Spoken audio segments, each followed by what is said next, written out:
What mothers say about maternal anxiety. Motherhood is arguably the most important job on the planet. It seems we don't fully understand how important child and adolescent development and education are for the future well-being of humanity. If we did, moms and teachers would perhaps be the best supported ventures.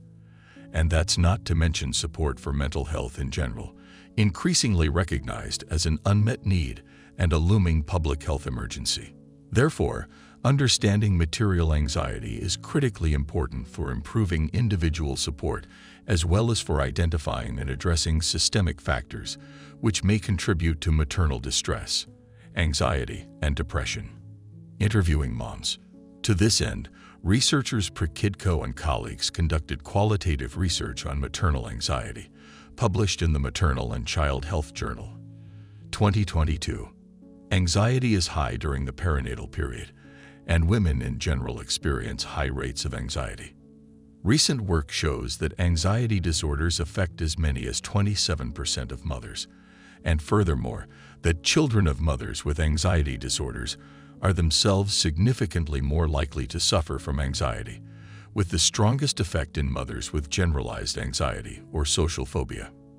In the current study, rather than collect statistics using standardized rating scales and deriving correlations and significant data, interviewers used a structured approach to qualitative research. This study is part of a larger effort to develop a rating scale for maternal anxiety. Deriving core common concerns provides a foundation for developing quantitative measures. Qualitative studies rely on intensive interviews with a smaller group of relevant participants, following a methodology designed to extract shared, reliable themes of broad relevance.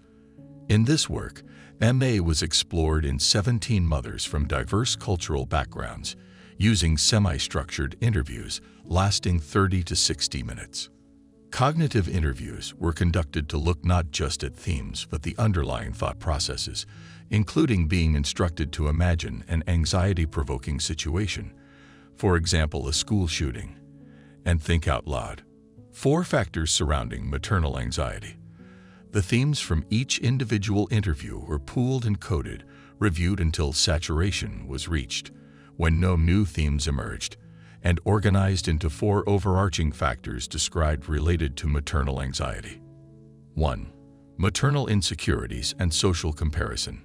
Mothers expressed self-doubt, including questioning their desire and motivation to be good mothers. They described social pressures to conform to ideals of motherhood and fears of failure. Respondents questioned their efficacy, for example. I often worry, and I know a lot of other mamas worry about. Am I doing the right thing? Am I meeting their needs? Am I a good mom? And should I be doing more if somebody is really good at something? Given all the parenting advice online, mothers reported confusion about what is best. Social media was attributed as a driver of comparison-based anxiety, as moms read about other families online, sometimes perceiving falling short. The social media amping extended to children. Although moms felt their kids were enough, they were also aware that how others viewed them could have a negative impact. 2. Balancing dependency vs. autonomy. Moms reported anxiety about kids becoming more independent with time. They worried about specific things, like their kids learning to drive or being vulnerable in other ways away from more watchful eyes.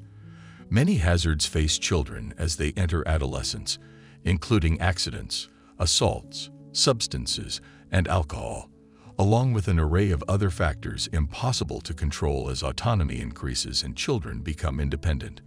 Mothers were specifically worried about not being able to control how others treat their kids, for instance, in dating situations and with negative influences from unfamiliar peers. Mothers worried their kids would not show good judgment or self-restraint, get involved with the wrong crowd, or make other bad decisions with potentially permanent consequences. 3. Cultural considerations. The third factor highlights differences expressed by mothers as a function of privilege versus social oppression. Racism was a major source of worry for mothers from discriminated groups concerned for basic safety and physical and mental health, including anxiety about kids being ostracized and lonely because of how they were seen. In general, The worry that their kids might be perceived as different was stronger in multi-ethnic families. Mothers also expressed worry about socioeconomic pressure when money was tight, in addition to prejudice, and how that would look to others, as well as play out with regard to opportunities and social standing. 4. Coping with anxiety. The final theme focused on how mothers cope with anxiety for themselves and their children. Being frank about challenges like physical injuries and developmental differences was described as a useful way to normalize parenting experiences and reduce anxiety, reflecting a level of acceptance that things happen and we can't control everything. Moms also reported that knowing their own anxiety could negatively affect kids and motivated them to learn to calm down. Many mothers described religious belief as being helpful for coping, including surrendering to divine will and using prayer, as well as suppression and distraction to cope. At the same time as they relinquished control when children weren't under their care, moms also reported being more attentive when they were together. Some are worried about passing on family problems, whether medical illness risk or emotional/psychological problems. One mother said, "I do not like to put my experiences on him because I am trying to break the generational traumas." Effectively addressing maternal anxiety. This work highlights familiar concerns, distilling them into 4 major themes reported by a diverse group of mothers as part of a larger effort to define a reliable rating scale for maternal anxiety. Developing greater awareness of the challenges faced by mothers, as well as how moms think through and cope, is important for both public health initiatives and for developing more effective individual and family support. When moms do better, on average, so do their kids. Looking at different coping styles, what works well, and what may lead to escalating distress is important to design effective training and interventions. Research shows that parents can and do pass trauma to their children via specific dysregulated attachment behaviors.